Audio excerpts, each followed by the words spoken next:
Welcome to Module 2, Lesson 2.3, Glob Patterns. This lesson focuses on loading entire directories of files for bulk changes using Claude code.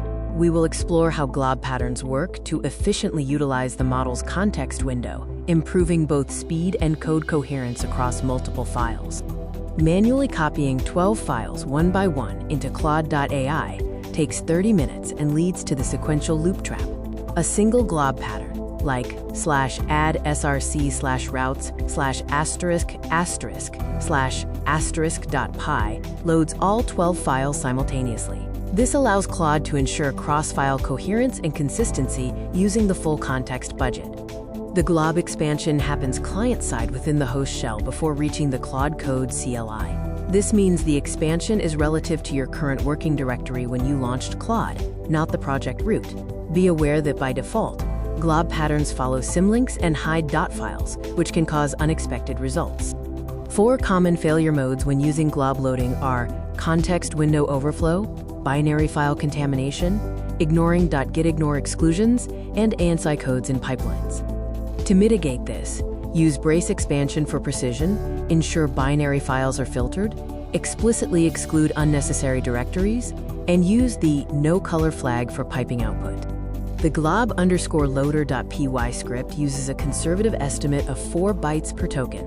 It applies a budget guard, checking the running token total per file. It also uses a binary and exclusion filter to prevent common contamination, logging excluded files for an audit trail.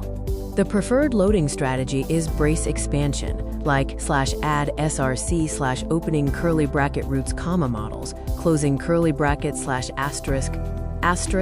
***/**.py, which loads only needed subtrees and requires no cleanup. The load, inspect, remove strategy is useful when boundaries are unknown, but carries the risk of leaving stale files in context if you forget to remove them. Your usable context budget is 150K tokens, which is the 200K total window minus headroom for the response and system prompt. Be conservative with your loading. A single naive glob can consume 34% of your budget with 0 signal. Aim to keep context usage below 80% before issuing a task.